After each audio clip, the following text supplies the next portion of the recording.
Reinos olvidados volumen I del Valle del Viento helado la piedra de cristal Rea Salvatore venid todos, bravos hombres de las estepas, y escuchad la historia que voy a contaros de valientes héroes y amistades leales, y del tirano del Valle del Viento helado, de un grupo de amigos por hazañas o engaños, leyendas creadas para el bardo, el fatídico orgullo de un pobre mortal, y el horror de la piedra de cristal. Prólogo. El demonio se recostó en el asiento que se había construido en el tallo de una seta gigante. El lodo se extendía y enrollaba alrededor de la isla de roca, el eterno cieno movedizo que marcaba este estrato del abismo. Ertu tamborileó con sus garras el suelo mientras balanceaba la cabeza de mono con cuernos sobre sus hombros, y fijaba la vista en la oscuridad. ¿Dónde estás, Telsas? Siseó el demonio, a la espera de recibir noticias de la reliquia. Crensinibon ocupaba por completo la mente del demonio. Con la piedra entre sus garras, Ertu podría ascender un estrato entero, tal vez incluso varios estratos. Y había estado tan cerca de poseerlo. El demonio conocía el poder del artefacto. Ertu había estado a las órdenes de 7 Ix cuando combinaron su magia demoníaca y crearon la piedra de cristal. Los Ix, espíritus vivientes de poderosos brujos que se negaron a reposar cuando sus cuerpos mortales abandonaron el reino de los vivos, se habían unido para crear la invención más infame jamás realizada, un demonio que se alimentaba y florecía con aquello que los proveedores del bien consideraban lo más preciado: la luz del sol. Sin embargo, habían traspasado la barrera de sus propios y considerables poderes. En realidad, la forja los había consumido a los 7, ya que Crensinibon había robado la fuerza mágica que preservaba el estado vivo de los Ix para alimentar sus primeros asomos de vida. Los consiguientes estallidos de fuerza habían devuelto a Ertu al abismo y el demonio había dado, por supuesto, que la piedra había sido destruida. Pero Crensinibon no podía ser aniquilado tan fácilmente. Ahora, varios siglos después, Ertu había dado de nuevo con el rastro de la piedra de cristal, una torre de cristal, Crisaltirit, con un corazón latiente que era la viva imagen de Crensinibon. Ertu sabía que la magia estaba cerca, podía sentir la presencia poderosa de la reliquia. Si al menos la hubiera podido encontrar antes. Si al menos la hubiera podido coger. Pero entonces había aparecido Aldimeneira, un ser angelical de tremendo poder, que había desterrado a Ertu de nuevo al abismo con una sola palabra. Ertu oyó unos chapoteos, parecidos a pisadas, e intentó fijar la vista entre el espeso humo y la oscuridad. Telsas. Bramó. Sí, mi amo, respondió el demonio de menor tamaño, encogiéndose a medida que se acercaba al trono bajo la seta gigante. Lo consiguió. Rugió Ertu. Consiguió Aldimeneira la piedra de cristal. Telsas se estremeció y gimió. Sí, mi señor. Oh. No, mi señor. Ertu entrecerró sus demoníacos ojos rojizos. No podía destruirlo el pequeño demonio, continuó explicando a toda prisa. Crensinibon le quemó las manos. Ah. Ertu soltó un bufido, más poderoso incluso que Aldimeneira. Entonces, ¿dónde está ahora?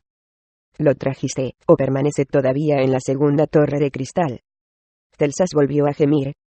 No se atrevía a contarle la verdad a su cruel dueño, pero tampoco osaba desobedecer. No, mi amo, no está en la torre, murmuró. No. Rugió Ertu. ¿Dónde está? Aldimeneira lo lanzó. ¿Qué lo lanzó? A través de las llanuras. Comprensivo amo, sollozó Telsas. Con todas sus fuerzas. A través de las llanuras de la existencia. Gruñó Ertu. Intenté detenerlo, pero... La cabeza con cuernos se inclinó hacia adelante, y las palabras de Telsas se hicieron incomprensibles a medida que un terrible alarido surgía de la garganta canina de Ertu. Muy alejado de las tinieblas del abismo, Crensinibon reposaba sobre el mundo. En el extremo norte de las montañas de los reinos olvidados, la piedra de cristal, la perversión definitiva, se instaló entre la nieve de un diminuto valle en forma de cuenco. Y esperó. Libro 1 a 10 ciudades 1. El hombre de paja. Cuando la caravana de brujos procedente de la torre de huéspedes del arcano vislumbró la cima nevada de la cumbre de Kelvin que se destacaba sobre el horizonte llano, todos sintieron un gran alivio. El duro viaje desde Luskan hasta la lejana colonia fronteriza conocida con el nombre de 10 ciudades, les había costado ya más de 3 semanas. La primera semana no había sido excesivamente difícil.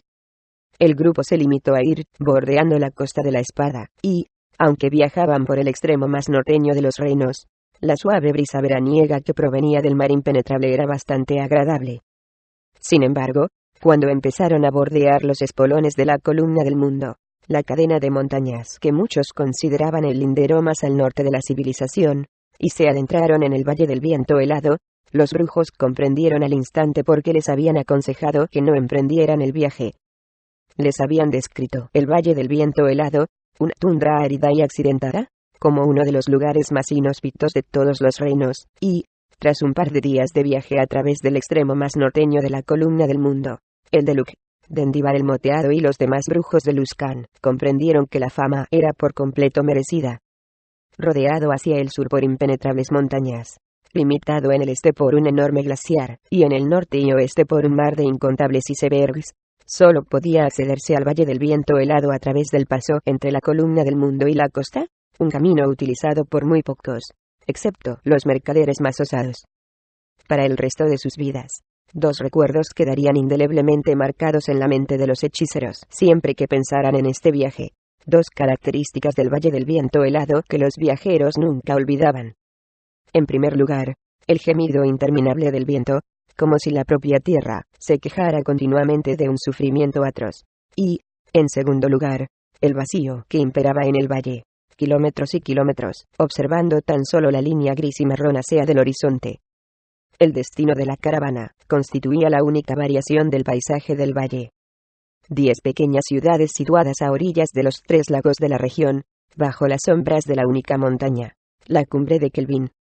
Como todos y cada uno de los viajeros que cruzaban estas áridas tierras, los hechiceros buscaban las figuras talladas de las 10 ciudades, las finas esculturas de marfil realizadas con los huesos de la trucha de cabeza de jarrete que nadaba en las aguas del lago. Aún así, varios brujos tenían en mente proyectos más tortuosos. El hombre quedó asombrado al ver con qué facilidad se deslizaba la hoja de la daga entre los pliegues de las ropas del anciano, y luego la hundió en la carne arrugada. Morkai el Rojo se volvió hacia su aprendiz, con una expresión atónita en los ojos ante la traición del hombre al que había criado como a su propio hijo durante un cuarto de siglo. Akarkesej soltó la daga, y se apartó de su maestro, horrorizado al ver que con aquella herida mortal el hombre permanecía todavía de pie. Salió corriendo en busca de un refugio, y se ocultó tras el muro posterior de la pequeña cabaña que la hospitalaria ciudad de Cielo Oriental había dado temporalmente a los brujos de Luskan.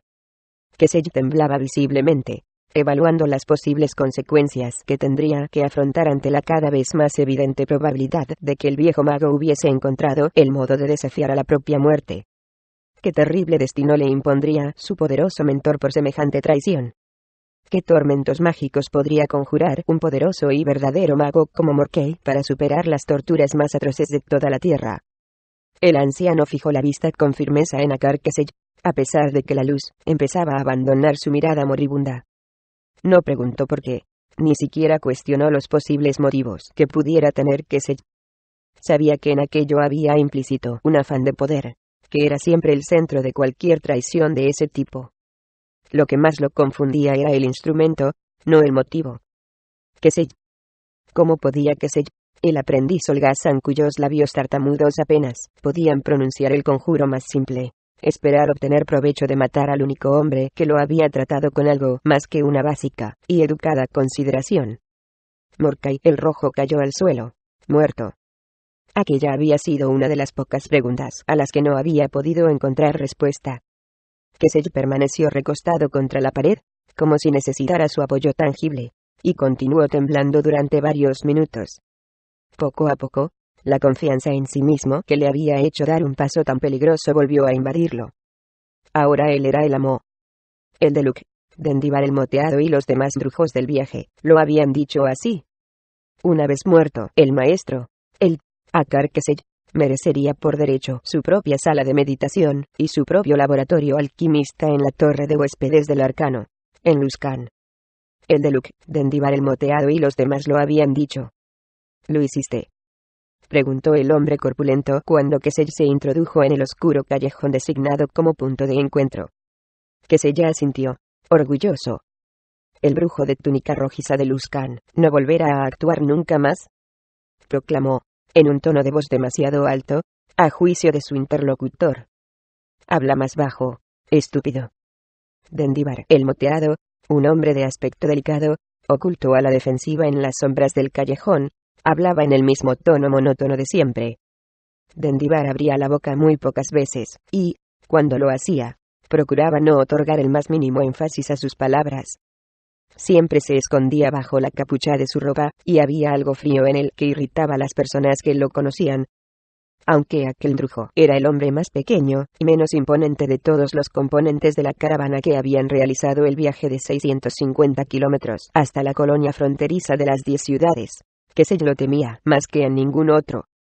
Morkai el Rojo, mi antiguo maestro, está muerto, reiteró suavemente. Akar Kesey, desde hoy conocido como Kesey el Rojo, es ahora designado miembro de la cofradía de brujos de Luskan. Despacio, amigo. El Deluk colocó una mano confortable sobre el hombro tembloroso de Kesey. Habrá tiempo para una coronación adecuada cuando regresemos a la ciudad. Sonrió, y le guiñó un ojo a Dendivar por encima de la cabeza de Kesey. La mente de Kesey daba vueltas a toda prisa, perdida en el ensueño anhelado de las ramificaciones del nombramiento pendiente. Nunca más se burlarían de él los demás aprendices, muchachos mucho más jóvenes que el que subían los diferentes peldaños de la cofradía uno tras otro. Ahora le demostrarían un cierto respeto, ya que saltaría a la honorable posición de brujo, por encima de algunos que lo habían adelantado en sus primeros días del aprendizaje. Mientras repasaba con la mente todos y cada uno de los detalles de su vida futura, de pronto el rostro radiante de Kesey adquirió una expresión sombría. Con los rasgos tensos, como si acabara de descubrir un terrible error, se volvió hacia los hombres que lo rodeaban. El Deluk y los demás parecían intranquilos.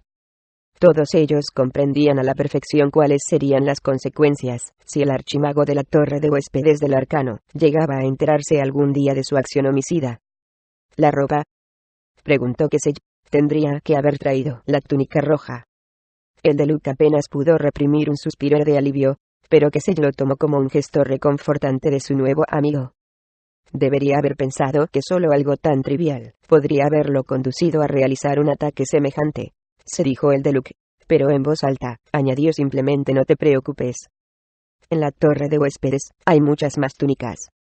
Sería muy sospechoso, ¿no?, que te presentases ante el archimago, reclamando el puesto vacante de Morkai el Rojo con la ropa que llevaba el mago cuando fue asesinado. Kesey reflexionó un instante, y, después, asintió. Tal vez, continuó el Deluk, no deberías llevar la túnica roja. Kesey parpadeó, horrorizado. Las dudas sobre sí mismo, que lo habían perseguido desde su niñez, volvieron a invadirlo. ¿Qué estaba diciendo el Deluk? Iban a cambiar de opinión y negarle el puesto que se había ganado por derecho. El Deluk había hablado con ambigüedad para probarlo, pero no quería que Kesey empezara a tener serias dudas. Así que, tras guiñarle de nuevo el ojo a Dendivar, que había estado disfrutando del juego, respondió a la tácita pregunta del pobre hombre. Solo quería decir que quizás otro color te sentara mejor. El azul, por ejemplo, haría juego con tus ojos. Kesey suspiró, aliviado. Tal vez asintió mientras jugaba nervioso con los dedos. De improviso, Dendivar pareció cansarse de la farsa, y se acercó a su corpulento compañero, para que se deshiciera de aquel infeliz tan molesto. El Deluk, obediente, condujo a Kesey a la entrada del callejón. Ahora regresa a los establos, le ordenó, y dile al maestro que encuentres allí que los hechiceros partirán hacia Luskan esta misma noche. ¿Y qué hacemos con el cuerpo? El Deluk esbozó una perversa sonrisa. Déjalo. La cabaña está reservada para mercaderes y dignatarios que vengan de visita del sur. Probablemente quedará vacía hasta la próxima primavera. Otro asesinato en esta parte del mundo causará poco revuelo, te lo aseguro. E incluso si las buenas gentes de Cielo Oriental se dispusieran a investigar lo que en realidad ha ocurrido, son suficientemente inteligentes para ocuparse de sus propios asuntos, y dejar los asuntos de hechiceros a los hechiceros. El grupo de Luskan salió a la pálida luz de la calle. Ahora vete, ordenó el Deluk. Ven a buscarnos a la puesta del sol. Vio como Kesey se alejaba, contento como un niño. Qué suerte haber encontrado un instrumento tan útil, apuntó Dendivar. El aprendiz estúpido del brujo nos ha ahorrado muchos problemas. Dudo que hubiésemos encontrado una forma mejor de deshacernos del viejo. Aunque solo los dioses saben por qué Morkei le tenía cariño a ese pobre infeliz del aprendiz. Un aprendiz aventajado, bromeó una segunda voz. Y muy conveniente, añadió otro. Los cuerpos no reclamados son considerados pequeños inconvenientes para las mujeres de la limpieza de este lugar incivilizado. El corpulento Eldeluk se echó a reír. La tarea más difícil estaba acabada. Por fin podrían abandonar ese árido desierto helado y volver a casa. Kesey andaba con paso rápido mientras atravesaba la ciudad de cielo oriental hacia el granero que servía de establo a los caballos de los brujos. Sentía que convertirse en hechicero iba a cambiar los más nimios aspectos de su vida cotidiana, como si en cierto modo le hubiera infundido una fuerza mística en su anterior carencia de talento. Sintió un hormigueo en el cuerpo al anticipar el poder que sería suyo.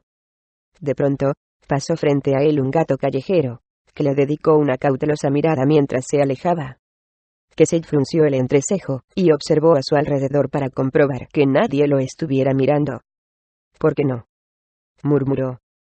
Y, tras señalar con un dedo mortal al animal, susurró las palabras para invocar una explosión de energía. El felino nervioso salió huyendo ante el espectáculo, pero sin que lo alcanzara ningún rayo mágico, ni siquiera de cerca. Kesey se quedó mirando el dedo extendido mientras se preguntaba qué habría hecho mal. Pero no se sintió del todo defraudado. Una uña chamuscada era el efecto más importante que había conseguido nunca con aquel hechizo.